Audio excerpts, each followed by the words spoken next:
Welcome back. ನಾವು ಈ ದಿನ ಸಸ್ಟೈನಬಲ್ ಡೆವಲಪ್ಮೆಂಟ್ ಗೋಲ್ಸನ್ನು ಅರ್ಥ ಮಾಡ್ಕೊಳ್ಳೋಣ ಅಂತ. ಫ್ಯಾಕ್ಟರ್ಸ್ ಇನ್ ಎಕನಾಮಿಕ್ ಡೆವಲಪ್ಮೆಂಟಲ್ಲಿ ನಾವು ಇದುವರೆಗೂ ಹಲವು ಫ್ಯಾಕ್ಟರ್ಸ್ಗಳನ್ನು ನೋಡ್ತಾ ಬಂದ್ವಿ. ಅದರಲ್ಲಿ ಈ ದಿನ ನಾವು ಸಸ್ಟೈನಬಲ್ ಡೆವಲಪ್ಮೆಂಟ್ ಗೋಲ್ಸನ್ನು ತಿಳಿಯೋಣ. ಸುಸ್ಥಿರ ಅಭಿವೃದ್ಧಿಯ ಗುರಿಗಳು. ಅದಕ್ಕೂ ಮುಂಚೆ ನಾವು ಸುಸ್ಥಿರ ಅಭಿವೃದ್ಧಿ ಅಂದರೆ ಏನಂತ ಅರ್ಥ ಮಾಡ್ಕೊಳ್ಳೋಣ. ಬ್ರಂಟ್ಲ್ಯಾಂಡ್ ವರದಿಯ ಪ್ರಕಾರ ಸುಸ್ಥಿರ ಅಭಿವೃದ್ಧಿ ಅಂತ ಹೇಳಿದರೆ ಪ್ರಸ್ತುತ ಪೀಳಿಗೆಯ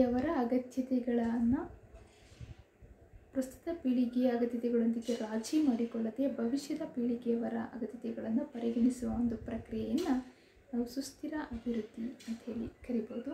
ಸುಸ್ಥಿರ ಅಭಿವೃದ್ಧಿಯ ಉದ್ದೇಶಗಳು ಅಂತ ಹೇಳಿದರೆ ಎಕಾನಮಿ, ಎನ್ವೈರ್ನಮೆಂಟ್ ಆ್ಯಂಡ್ ಸೊಸೈಟಿ ಈ ಮೂರನ್ನು ಸಹ ಸುಸ್ಥಿರವಾಗಿ ಇಡುವಂಥದ್ದು ಸುಸ್ಥಿರ ಅಭಿವೃದ್ಧಿಯ ಪ್ರಮುಖ ಉದ್ದೇಶಗಳಾಗಿವೆ.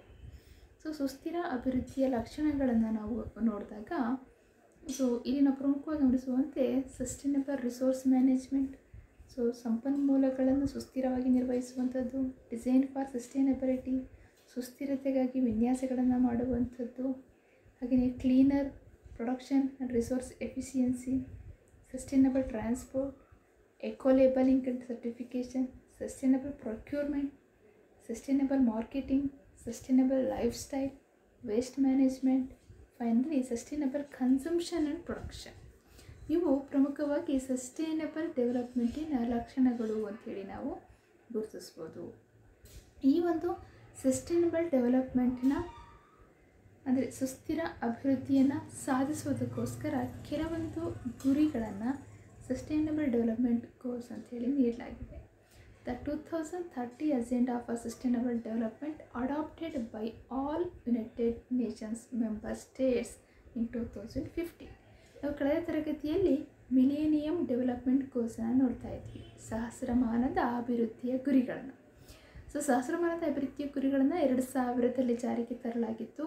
2000ರಲ್ಲಿ ಜಾರಿಗೆ ತಂದು 2015 ಅದರ ಸಾಧನೆಯ ಒಂದು ಗುರಿಯ ವರ್ಷವಾಗಿ ಇರಿಸಿಕೊಳ್ಳಲಾಗಿತ್ತು. ಆದರೆ 2015ರಲ್ಲಿ ಮಿಲೇನಿಯಂ ಡೆವಲಪ್ಮೆಂಟ್ ಗೋಲ್ಸ್ಗಳನ್ನು ಕೆಲವೊಂದು ಸಾಧಿಸುವುದಕ್ಕೆ ಸಾಧ್ಯ ಅಪೂರ್ಣವಾಗಿ ಉಳಿದ ಕಾರಣ ಆ 8 ಗುರಿಗಳ ಜೊತೆಗೆ ಮತ್ತು 9 ಗುರಿಗಳನ್ನು ಸೇರಿಸಿ 17 ಸಸ್ಟೈನಬಲ್ ಡೆವಲಪ್ಮೆಂಟ್ ಗುರಿಗಳನ್ನು 2015ರಲ್ಲಿ ವಿಶ್ವಸಂಸ್ಥೆಯ ಎಲ್ಲ ಸದಸ್ಯ ರಾಷ್ಟ್ರಗಳು ಅಳವಡಿಸಿಕೊಂಡಿದ್ದಾವೆ. 2030 ಈ ಒಂದು ಗುರಿಗಳ ಸಾಧನೆಗೆ ಗುರಿಯಾಗಿ ಇರಿಸಿಕೊಳ್ಳಲಾಗಿದೆ. ಇಲ್ಲಿ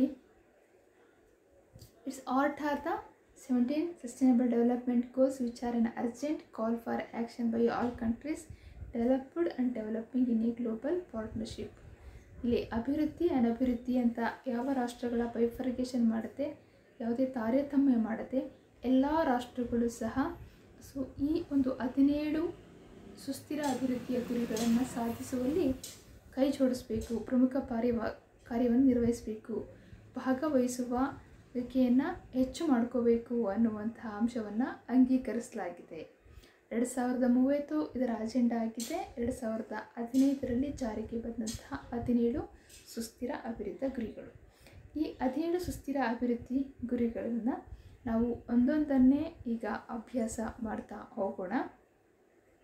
ಮೊದಲನೆಯ ಗುರಿ no poverty, to end poverty in all its forms everywhere. ಪ್ರತಿಯೊಂದು ವಿಧದ ಬಡತನವನ್ನು ಜಗತ್ತಿನ ಪ್ರತಿ ಮೂಲೆಯಿಂದಲೂ ಕಿತ್ತೊಗೆಯಬೇಕು 2030ರ ವೇಳೆಗೆ ಅನ್ನೋದು ಸುಸ್ಥಿರ ಅಭಿವೃದ್ಧಿಯ ಗುರಿಗಳಲ್ಲಿ ಮೊದಲನೆಯ ಗುರಿಯಾಗಿ ಅಳವಡಿಸಿಕೊಳ್ಳಲಾಗಿದೆ.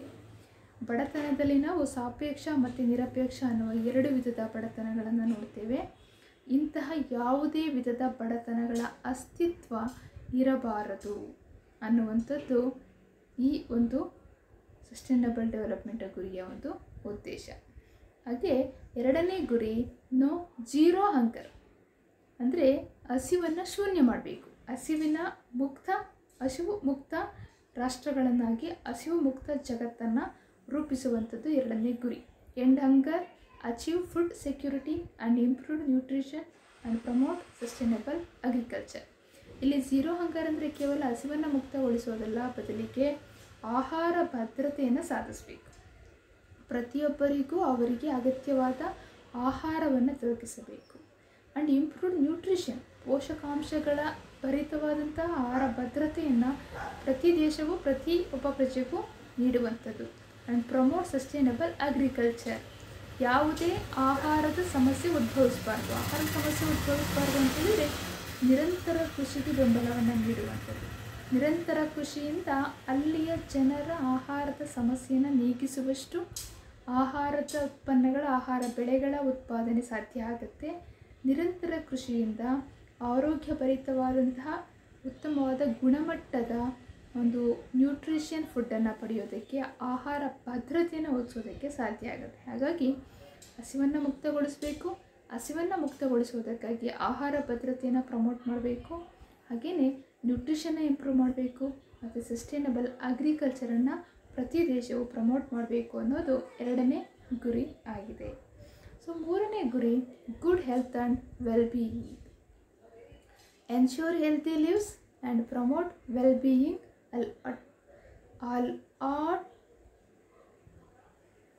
ensure healthy lives and promote well-being for all at all ages. ಎಲ್ಲ ವಯಸ್ಸಿನವರಿಗೂ, ಅಂದರೆ ಎಲ್ಲ ಹಂತದ ವಯಸ್ಸಿನವರು, ಅದು ಚಿಕ್ಕ ಮಕ್ಕಳಿಂದ ಹಿಡಿದು ವಯಸ್ಸಾದಂತಹ ವಯೋವೃದ್ಧರವರೆಗೂ ಸಹ ಪ್ರತಿಯೊಬ್ಬರ ಒಂದು ಆರೋಗ್ಯವನ್ನು, ಸುರಕ್ಷತೆಯನ್ನು ಎನ್ಶ್ಯೂರ್ ಮಾಡುವಂಥದ್ದು, ಅದು ಗ್ಯಾರಂಟಿಯನ್ನು ಕೊಡುವಂಥದ್ದು. ಉತ್ತಮ ಆರೋಗ್ಯ ಮತ್ತು ಉತ್ತಮ ಜೀವನವನ್ನು ಪ್ರೋತ್ಸಾಹಿಸುವಂಥದ್ದು ಎಲ್ಲ ಸಮಯದಲ್ಲಿ ಮತ್ತು ಎಲ್ಲ ಜನರಲ್ಲಿ, ಎಲ್ಲ ವಯೋಮಾನದ ಜನರ ಆರೋಗ್ಯವನ್ನು ಉತ್ತಮಪಡಿಸಬೇಕು ಅನ್ನುವಂತಹ ಗುರಿಯನ್ನು ಮೂರನೇ ಗುರಿಯಲ್ಲಿ ಹೊಂದಲಾಗಿದೆ. ಹಾಗೆಯೇ ನಾಲ್ಕನೇ ಗುರಿ ಕ್ವಾಲಿಟಿ ಎಜುಕೇಷನ್, ಗುಣಮಟ್ಟದ ಶಿಕ್ಷಣವನ್ನು ಎನ್ಶ್ಯೂರ್ ಮಾಡಬೇಕು ಅನ್ನುವಂಥದ್ದು. Ensure inclusive and equitable quality education and promote lifelong learning opportunities for all. ನೋಡಿ, ensure inclusive and equitable quality education, ಎಲ್ಲರನ್ನೂ ಒಳಗೊಳ್ಳುವಂತಹ ಸಮಾನವಾದಂತಹ ಗುಣಮಟ್ಟದ ಶಿಕ್ಷಣವನ್ನು ಗ್ಯಾರಂಟಿಯನ್ನು ಕೊಡಬೇಕು. ಹಾಗೆಯೇ promote life long learning opportunities for all, ಜೀವನ ಪರ್ಯಂತ ಕಲಿಯುವಂತಹ ಅವಕಾಶಗಳನ್ನು ಎಲ್ಲರಿಗೂ ಒದಗಿಸಬೇಕು. ಅಂದರೆ ಜೀವನ ಪರ್ಯಂತ, ಅವರ ಜೀವಿತಾವಧಿಯವರೆಗೂ ಅವರು ಹೊಸದನ್ನು ಕಲಿಯುವಂಥ ಅವಕಾಶಗಳು ಅವರಿಗೆ ಇದ್ದರೆ, ಅವರಿಗೆ ಆಸಕ್ತಿ ಇದ್ದರೆ ಅಂತಹ ಕಲಿಕಾ ಅವಕಾಶಗಳನ್ನು ಜೀವನ ಪರ್ಯಂತ ಪ್ರತಿಯೊಬ್ಬ ವ್ಯಕ್ತಿಗೂ ಒದಗಿಸಬೇಕು, ನಿರಾಕರಿಸಬಾರ್ದು. ಗುಣಮಟ್ಟದ ಶಿಕ್ಷಣವನ್ನು ಒದಗಿಸಬೇಕು, ಎಲ್ಲರನ್ನೂ ಒಳಗೊಳ್ಳುವಂಥ, ಎಲ್ಲರಿಗೂ ಸಮಾನವಾದಂಥ ಶಿಕ್ಷಣ ದೊರಕುವಂತೆ ಮಾಡಬೇಕು ಅನ್ನೋದು ಕ್ವಾಲಿಟಿ ಶಿಕ್ಷಣದ ನಾಲ್ಕನೇ ಗುರಿಯಾಗಿದೆ. ಐದನೇ ಗುರಿಯಾಗಿ gender equality, achieve gender equality and empower all women and girls.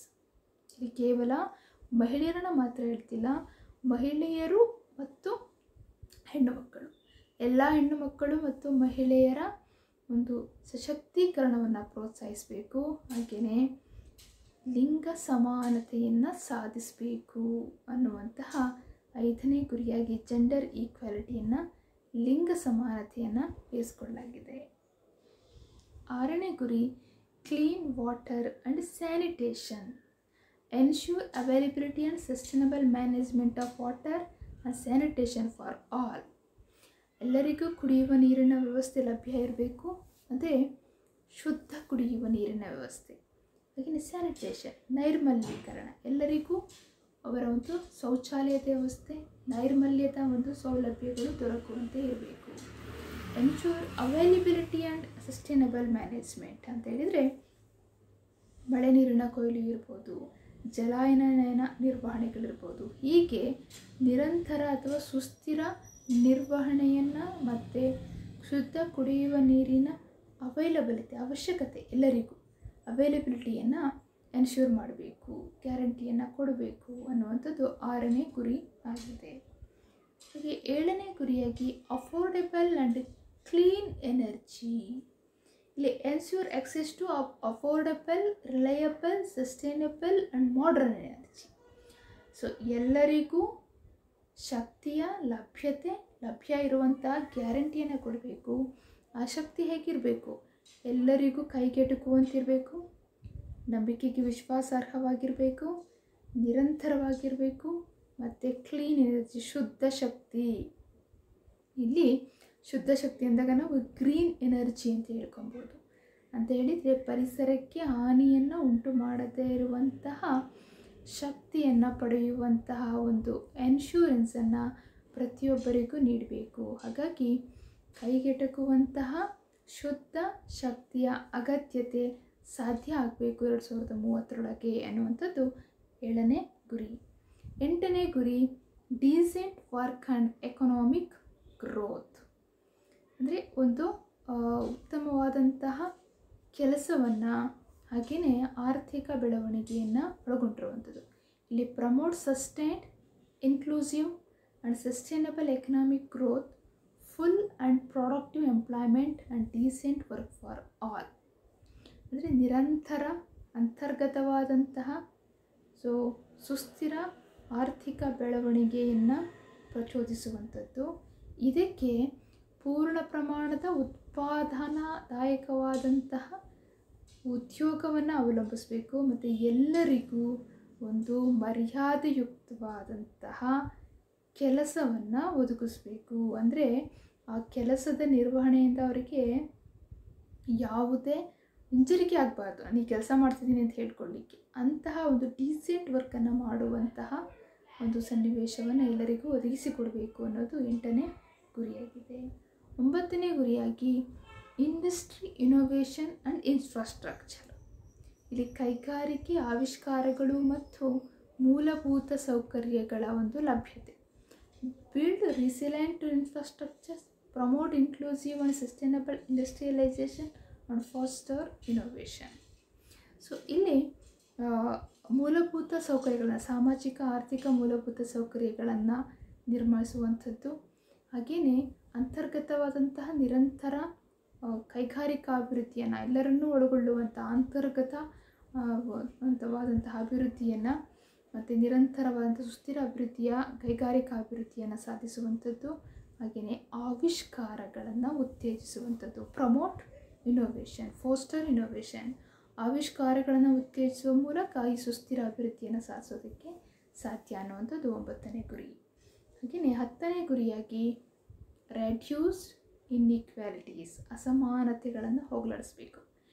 Reduce inequalities between people, between religion, between regions, between groups. ಹೀಗೆ ಸಮಾಜದಲ್ಲಿ ಇರುವಂತಹ ಹಲವು ಕ್ಷೇತ್ರಗಳಲ್ಲಿ, ಹಲವು ವಲಯಗಳಲ್ಲಿನ ಹಲವು ಅಸಮಾನತೆಗಳನ್ನು ಹೋಗಲಾಡಿಸಬೇಕು. ಅದು ಆರ್ಥಿಕ ಇರಬೇಕು, ಸಾಮಾಜಿಕ ಇರ್ಬೋದು, ರಾಜಕೀಯ ಇರ್ಬೋದು, ಸಾಂಸ್ಕೃತಿಕ ಅಸಮಾನತೆಗಳನ್ನು ಹೋಗಲಾಡಿಸಬೇಕು. Reduce inequality within and among countries. ನೋಡಿ, ದೇಶದೊಳಗಿನ ಹಾಗೂ ದೇಶಗಳ ನಡುವಿನ ಅಸಮಾನತೆಗಳನ್ನು ಹೋಗಲಾಡಿಸ್ಕೋಬೇಕು ಅನ್ನೋದು 10ನೇ ಗುರಿ. ಹಾಗೆಯೇ 11ನೇ ಗುರಿ ಸಸ್ಟೈನಬಲ್ ಸಿಟೀಸ್ ಆ್ಯಂಡ್ ಕಮ್ಯುನಿಟೀಸ್, ನಿರಂತರ ಅಥವಾ ಸುಸ್ಥಿರ ನಗರಗಳು ಮತ್ತು ಸಮುದಾಯಗಳನ್ನು ನಿರ್ಮಿಸಬೇಕು ಅನ್ನೋಂಥದ್ದು. Make cities and human settlement inclusive, safe, resilient and sustainable. ನಿರಂತರ ಸುಸ್ಥಿರ ಅಭಿವೃದ್ಧಿಯನ್ನು ಉಂಟು ಮಾಡುವಂತಹ, ಮಾಲಿನ್ಯರಹಿತವಾದಂತಹ, ಶಬ್ದ ಮಾಲಿನ್ಯರಹಿತವಾದಂತಹ ಒಂದು ಸಸ್ಟೈನಬಲ್ ಸಿಟೀಸ್ಗಳನ್ನು ಸ್ಥಾಪಿಸಬೇಕು ಅನ್ನುವಂಥದ್ದು 11ನೇ ಗುರಿ. 12ನೇ ಗುರಿ ರೆಸ್ಪಾನ್ಸಿಬಲ್ ಕನ್ಸಂಪ್ಷನ್ ಆ್ಯಂಡ್ ಪ್ರೊಡಕ್ಷನ್. ನೋಡಿ, ಜವಾಬ್ದಾರಿಯುತ ಅನುಭೋಗ ಮತ್ತು ಉತ್ಪಾದನೆಯನ್ನು ಒಳಗೊಂಡಿರಬೇಕು. ಸುಮ್ಮನೆ ತ್ಯಾಜ್ಯ ನಿರ್ವಹಣೆ ತ್ಯಾಜ್ಯವನ್ನು ಸೃಷ್ಟಿಸುವಂತಹ ಅನುಭೋಗವಲ್ಲ, ಅಥವಾ ಸಂಪನ್ಮೂಲಗಳನ್ನು ವೇಸ್ಟ್ ಮಾಡುವಂತಹ ಪ್ರೊಡಕ್ಷನ್ ಅಲ್ಲ. ಬದಲಿಗೆ ensure sustainable consumption and production patterns. ಯಾವುದೇ ಒಂದು ಉದ್ಯಮ ಉತ್ಪಾದನೆ ಮಾಡ್ತಿದೆ ಅಂತ ಹೇಳಿದರೆ ರೀಸೈಕಲಿಂಗನ್ನು, ಪ್ರಾಡಕ್ಟ್ಸ್ಗಳನ್ನು ರೀಸೈಕಲಿಂಗ್ ಮಾಡುವಂತಹ ಒಂದು ಕೆಪಾಸಿಟಿಯನ್ನು ಅದು ಬೆಳೆಸ್ಕೋಬೇಕು. ಈ ರೀಯೂಸ್, ರೀಸೈಕ್ಲಿಂಗ್ ಮತ್ತು ಈ ಸಂಪನ್ಮೂಲಗಳನ್ನು ಬಳಸುವಿಕೆಯನ್ನು ಸಾಧ್ಯವಷ್ಟು ರೆಡ್ಯೂಸ್ ಮಾಡುವಂಥದ್ದು. ಈ ಒಂದು ಕ್ರಮದಿಂದ ಸಸ್ಟೈನಬಲ್ ಪ್ರೊಡಕ್ಷನ್ ಸಾಧ್ಯ ಆಗುತ್ತೆ. ಹಾಗೆ ಅನುಭೋಗಿಗಳು ಅನವಶ್ಯಕ ಅನುಭೋಗವನ್ನು ಮಾಡುವ ಬದಲು, ಅನವಶ್ಯಕವಾಗಿ ಪೋಲು ಮಾಡುವ ಬದಲು, ಅನವಶ್ಯಕವಾಗಿ ತ್ಯಾಜ್ಯಗಳನ್ನು ಸೃಷ್ಟಿಸುವ ಬದಲು ತಮಗೆ ಎಷ್ಟು ಬೇಕೋ ಅಷ್ಟು ಅಗತ್ಯದ ಸರಕುಗಳನ್ನು ಕೊಂಡು ಬಳಸಿದರೆ ಆಗ ಸಸ್ಟೈನಬಲ್ ಕನ್ಸಂಪ್ಷನ್ ಸಾಧ್ಯವಾಗುತ್ತೆ. ಹೀಗೆ ರೆಸ್ಪಾನ್ಸಿಬಲ್ ಕನ್ಸಂಪ್ಷನ್ ಪ್ರೊಡಕ್ಷನನ್ನು ಮಾಡುವ ಮೂಲಕ, ಉದಾಹರಣೆಗೆ ನಾವು ನೋಡ್ತಾ ಇರ್ತೀವಿ ಕೆಲವೊಂದು ಮನೆಗಳಲ್ಲಿ, ಹಳ್ಳಿಯ ಕಡೆ ಇಲ್ಲ, ನಮ್ಮ ಸಿಟಿಗಳಲ್ಲೇ ನೋಡ್ತೇವೆ, ಅವರ ಮನೆ ಸಂಪು ತುಂಬಿತು ಅಂತ ಹೇಳಿದರೆ ನಲ್ಲಿ ಟ್ಯಾಪನ್ನು ಆಫೇ ಮಾಡಲ್ಲ. ಎಷ್ಟು ರೋಡಿಗೆ, ರಸ್ತೆಗೆ ನೀರು ಸುರಿದು ಹೋಗುತ್ತೆ ಅಂತ ಹೇಳಿದರೆ ಅದರಲ್ಲಿ ಒಂದು ವಾರಕ್ಕಾಗುವಷ್ಟು ಒಂದು ಕುಟುಂಬದ ನೀರು ಹರಿದು ಹೋಗಿರುತ್ತೆ, ಹಾಗೆ ವೇಸ್ಟಾಗಿ.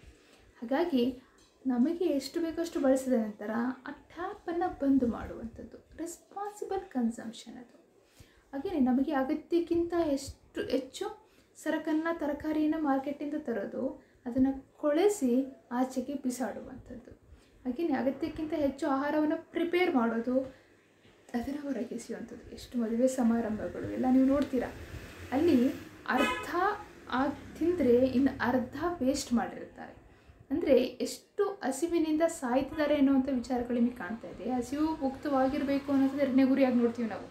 ಎಲ್ಲಿ ನಮ್ಮ ಮಿಲೇನಿಯಂ ಡೆವಲಪ್ಮೆಂಟ್ ಗೋಲ್ಸಲ್ಲಿ ನೋಡ್ತೀವಿ, ಸಸ್ಟೈನಬಲ್ ಡೆವಲಪ್ಮೆಂಟ್ ಗೋಲ್ಸಲ್ಲಿ ನೋಡ್ತೀವಿ. ಅಂದರೆ ಹಸಿವು ಅನ್ನುವಂಥದ್ದು ಕೆಲವೊಂದು ರಾಷ್ಟ್ರಗಳಲ್ಲಿ, ಎಸ್ಪೆಷಲಿ ಆಫ್ರಿಕನ್ ಅಂಥ ಕಂಟ್ರೀಸ್ಗಳಲ್ಲಿ ಎಂತಹ ಒಂದು ಸಮಸ್ಯೆ ಆಗಿದೆ. ನಮ್ಮ ಭಾರತದಲ್ಲಿಯೂ ಸಹ ಹಸಿವಿನ ಸಮಸ್ಯೆ ಇದೆ. ಸೊ ಇಂತಹ ಹಸಿವಿನ ಸಮಸ್ಯೆಯನ್ನು ಹೋಗಲಾಡಿಸ್ಬೇಕಂದ್ರೆ ರೆಸ್ಪಾನ್ಸಿಬಲ್ ಕನ್ಸಂಪ್ಷನನ್ನು ಪ್ರತಿಯೊಬ್ಬ ಕನ್ಸ್ಯೂಮರು ಮಾಡಬೇಕು. ಅವನ ಒಂದು ಅನುಭೋಗದ ಪ್ರಕ್ರಿಯೆ ಎಷ್ಟು ಅಗತ್ಯಕ್ಕೆ ಬೇಕು ಅಷ್ಟನ್ನು ಬಳಸಿಕೊಳ್ಳುವಂಥದ್ದು, ಮಿತಿ ಮೀರಿ ಬಳಸಬಾರದು ಅನ್ನುವ ಅರಿವು ಇರಬೇಕು. ಇದು 12ನೇ ಗುರಿ. 13ನೇ ಗುರಿ climate action. Take urgent action to combat climate change and its impacts by regulating emissions and promoting developments in renewable energy. So ಈ ಒಂದು ಕ್ಲೈಮೇಟ್ ಆ್ಯಕ್ಷನ್ ಅಂದರೆ ಕ್ಲೈಮೇಟ್ ಬಗ್ಗೆ ನಿಮಗೆ ಗೊತ್ತಿದೆ, ಹವಾಮಾನದ ಒಂದು ಪ್ರಕ್ರಿಯೆಯಲ್ಲಿ ಆಗುತ್ತಿರುವಂತಹ ಒಂದಷ್ಟು ಪೊಲ್ಯೂಷನ್ಸ್ಗಳು, ಓಜೋನ್ ಪದರದಲ್ಲಿ ಆಗೋದು ಬಿರುಕು, ಹಾಗೆಯೇ ಸೊ ಅಂಟಾರ್ಟಿಕಾ ಖಂಡದಲ್ಲಿ ಅಂತ ನೀರ್ಗಲ್ಲುಗಳ ಒಂದು ಕರಗುವಿಕೆ, ಇವುಗಳೆಲ್ಲದರ ಬಗ್ಗೆ ಓದ್ತಾ ಇರ್ತೀರಾ, ತಿಳ್ಕೊಂಡಿದ್ದೀರಾ. ಸೊ ಇದರಿಂದ ಜಗತ್ತನ್ನು ಕಾಪಾಡಬೇಕು ಅಂತ ಹೇಳಿದರೆ ಅರ್ಜೆಂಟಾಗಿ ಇಂತಹ ಒಂದು ಕ್ಲೈಮೇಟಿನ, ಹವಾಮಾನದ ಬದಲಾವಣೆಗಳನ್ನು ತಡೆಗಟ್ಟುವ ಅವಶ್ಯಕತೆ ಇದೆ. ಅವರದ್ದು ತಪ್ಪು, ಇವರದ್ದು ತಪ್ಪು ಅಂತ ಯಾವ ರಾಷ್ಟ್ರಗಳು ಯಾರ್ಯಾರ ಮೇಲೂ ಗೂಬೆಯನ್ನು ಕೂರಿಸುವ ಬದಲು ಪ್ರತಿಯೊಬ್ಬರೂ ತಮ್ಮಲ್ಲಿಯೇ ಈ ಒಂದು ಕ್ಲೈಮೇಟನ್ನು ಕರೆಕ್ಟ್ ಮಾಡುವಂತಹ ಕಾರ್ಯಗಳನ್ನು, ನೀತಿಗಳನ್ನು ರೂಪಿಸ್ಕೋಬೇಕಾಗಿರುತ್ತೆ. ಹಾಗಾಗಿ ಆ ಒಂದು ಪರಿಸರಕ್ಕೆ ಹಾನಿಯನ್ನು ಉಂಟು ಮಾಡುವಂತಹ ಕೆಲವೊಂದು ಅನಿಲಗಳ ಹೊರಸೂಸುವಿಕೆಯನ್ನು ತಡೆಗಟ್ಟುವಂಥದ್ದು, ಹಾಗೆಯೇ ಪುನರುತ್ಪಾದಿಸುವಂತಹ ಶಕ್ತಿಗಳನ್ನು ಹೆಚ್ಚು ಬಳಕೆ ಮಾಡುವಂತಹ ಕಾರ್ಯದಲ್ಲಿ ಎಲ್ಲ ದೇಶಗಳು ತೊಡಗಿಕೊಳ್ಬೇಕು ಅನ್ನೋದು, ಇದು ಅತ್ಯಂತ ತುರ್ತಾಗಿದೆ ಅನ್ನೋದು 13ನೇ ಗುರಿ. ಹಾಗೆ 14ನೇ ಗುರಿ ಲೈಫ್ ಬಿಲೋ ವಾಟರ್. ಸಮುದ್ರದ ಕೆಳಗೆ ಅಥವಾ ನೀರಿನ ಕೆಳಗೆ ವಾಸಿಸುತ್ತಿರುವಂತಹ ಜೀವಿಗಳೇನಿದ್ದಾವೆ ಅಂತಹ ಒಂದು ಅಂಡರ್ ವಾಟರ್ ಒಂದು ಜೀವ ವೈವಿಧ್ಯತೆಗಳನ್ನು ರಕ್ಷಣೆ ಮಾಡುವಂತಹ ಕಾರ್ಯ. Conserve and sustainably use the oceans, seas and marine resources for sustainable development. ಸಾಮಾನ್ಯವಾಗಿ ಈ ಸಣ್ಣ ಒಂದು ಮೀನುಗಾರಿಕೆಯನ್ನು, ಸಣ್ಣ ಮಟ್ಟದ ಮೀನುಗಾರಿಕೆಯನ್ನು ಪ್ರೋತ್ಸಾಹಿಸುವಂಥದ್ದು, ಹಾಗೆಯೇ ಅಲ್ಲಿಯ ಒಂದು ಸಮುದ್ರದ ಆಳದಲ್ಲಿರುವಂಥ ಜೀವಿಗಳ ಬಗೆಗಿನ ಸಂಶೋಧನೆ, ಜೀವ ವೈವಿಧ್ಯತೆಯ ಸಂರಕ್ಷಣೆಯನ್ನು ಕೈಗೊಳ್ಳುವಂಥದ್ದು, ಇಂತಿಷ್ಟು ಅಡಿಗಳ ನಂತರ ಕೆಳಗೆ ಯಾವುದೇ ಒಂದು ಚಟುವಟಿಕೆಗಳನ್ನು ಕೈಗೊಳ್ಳಬಾರ್ದು ಅನ್ನುವಂಥ ಲಾಗಳನ್ನು ಆ ಸಮುದ್ರ ತೀರದ ರಾಷ್ಟ್ರಗಳು, ಸರ್ಕಾರಗಳು ರೂಪಿಸಿಕೊಳ್ಳುವ ಮೂಲಕ ಸೊ ಬಿಲೋ ವಾಟರ್ನ ಲೈಫಿಗೆ ಯಾವುದೇ ಅಡೆತಡೆಯನ್ನು ಉಂಟು ಮಾಡಿದ ಸುಸ್ಥಿರ ಅಭಿವೃದ್ಧಿಗೆ ನೆರವಾಗಬೇಕು ಅನ್ನುವಂಥದ್ದು 14ನೇ ಗುರಿ. ಹಾಗೆ 15ನೇ ಗುರಿ ಲೈಫ್ ಆನ್ ಲ್ಯಾಂಡ್. ಭೂಮಿಯ ಮೇಲಿನ ಜೀವನವನ್ನು ರಕ್ಷಣೆ ಮಾಡುವಂಥದ್ದು. ಅಂದರೆ protect, restore and promote sustainable use of terrestrial ecosystems, sustainably manage forests, combat desertification and halt and reverse land degradation and halt biodiversity loss. So ಇಲ್ಲಿ ಈ ಒಂದು ಭೂಮಿಯ ಮೇಲಿನ ಜೀವ ವೈವಿಧ್ಯತೆಯನ್ನು ರಕ್ಷಣೆ ಮಾಡುವಂತಹ, ಅದನ್ನು ಪ್ರೋತ್ಸಾಹಿಸುವಂತಹ ನೀತಿಗಳನ್ನು, ಕಾರ್ಯಗಳು ಆಗಬೇಕು. ಹಾಗೆಯೇ ಮರಳುಗಾರಿಕೆಯನ್ನು ತಪ್ಪಿಸಬೇಕು, ಅದರಿಂದ ಹೊರಬರುವಂತಹ ನೀತಿಗಳನ್ನು ಅನುಸರಿಸಬೇಕು. ಸೊ ಹಾಗೆಯೇ ಲ್ಯಾಂಡ್ ಡಿಗ್ರೇಡೇಷನ್, ಸೊ ಭೂಮಿಯ ಸವಕಳಿಯನ್ನು ತಪ್ಪಿಸುವಂಥದ್ದು, ಜೀವವೈವಿಧ್ಯತೆಯ ಲಾಸನ್ನು ತಡೆಗಟ್ಟುವಂತಹ ಕಾರ್ಯಗಳನ್ನು ಕೈಗೊಳ್ಳಬೇಕು ಅನ್ನುವಂಥದ್ದು ಲೈಫ್ ಆನ್ ಲ್ಯಾಂಡ್, ಭೂಮಿಯ ಮೇಲಿನ ಜೀವವೈವಿಧ್ಯತೆಯನ್ನು, ಜೀವನವನ್ನು ಸುಸ್ಥಿರವಾಗಿ ಇರಿಸ್ಕೋಬೇಕು ಅನ್ನೋದು 15ನೇ ಗುರಿ. ಹಾಗೆ 16ನೇ ಗುರಿ peace, justice and strong institutions, promote peaceful and inclusive societies for sustainable development, provide access to justice for all and build effective, accountable and inclusive institutions at all levels. ಎಲ್ಲರಿಗೂ ಎಲ್ಲ ವಿಧದಲ್ಲಿಯೂ ನ್ಯಾಯ ದೊರಕಬೇಕು, ಶಾಂತಿಯುತವಾಗಿ ಜೀವನವನ್ನು ನಿರ್ವಹಿಸುವಂತಹ ಪರಿಸರದ ನಿರ್ಮಾಣ ಆಗಬೇಕು, ಈ ಯುದ್ಧದಂಥ ಸನ್ನಿವೇಶಗಳು ಕೊನೆಗಾಣಬೇಕು.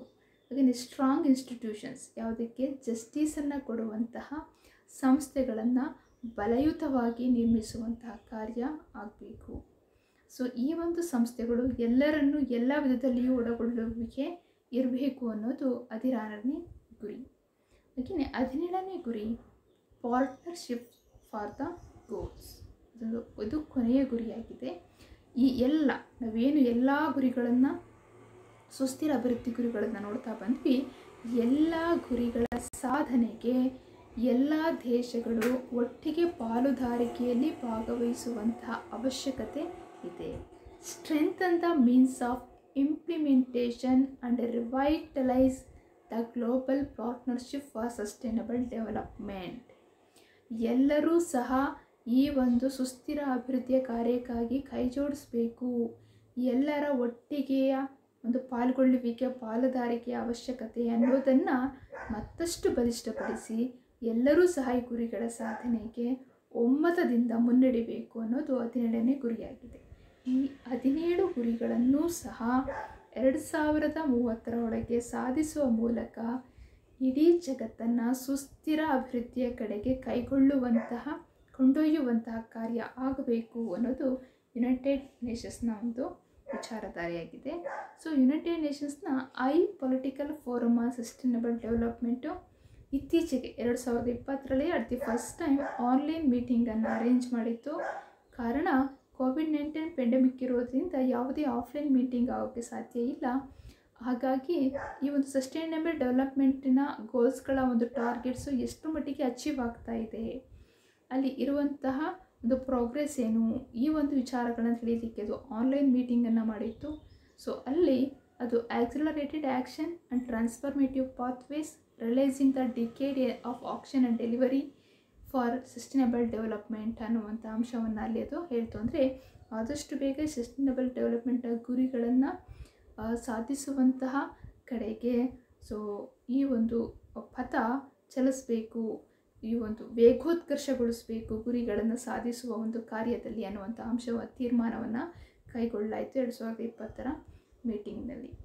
ಸೊ ಇದಿಷ್ಟು ಸಸ್ಟೈನಬಲ್ ಡೆವಲಪ್ಮೆಂಟ್ ಗೋಲ್ಸನ್ನು ಕುರಿತು ಮಕ್ಕಳ. ಸೊ ಹೇಗೆ ಮಿಲೇನಿಯಂ ಡೆವಲಪ್ಮೆಂಟ್ ಗೋಲ್ಸ್ ಮತ್ತು ಸಸ್ಟೈನಬಲ್ ಡೆವಲಪ್ಮೆಂಟ್ ಗೋಲ್ಸ್ಗಳನ್ನು ಯುನೈಟೆಡ್ ನೇಷನ್ಸು ಜಾರಿಗೆ ತಂದಿದ್ದು. ಸೊ ಇವುಗಳನ್ನು ಸಹ ಸಾಧಿಸುವ ಮೂಲಕ ಅಭಿವೃದ್ಧಿಗೆ ಹೇಗೆ ಈ ಅಂಶಗಳು ಸಹ ನೆರವಾಗ್ತವೆ, ಪ್ರತಿಯೊಂದು ದೇಶದ ಅಭಿವೃದ್ಧಿಯ ಕಾರ್ಯದಲ್ಲಿ MDGs ಮತ್ತು SDGsಗಳು ಸಹ ಪ್ರಮುಖ ಪಾತ್ರವನ್ನು ನಿರ್ವಹಿಸ್ತಾ ಇದ್ದಾವೆ ಅನ್ನೋದು ನಿಮ್ಮ ಗಮನಕ್ಕೆ ಬಂದಿದೆ ಅಂತ ಭಾವಿಸ್ತೇನೆ.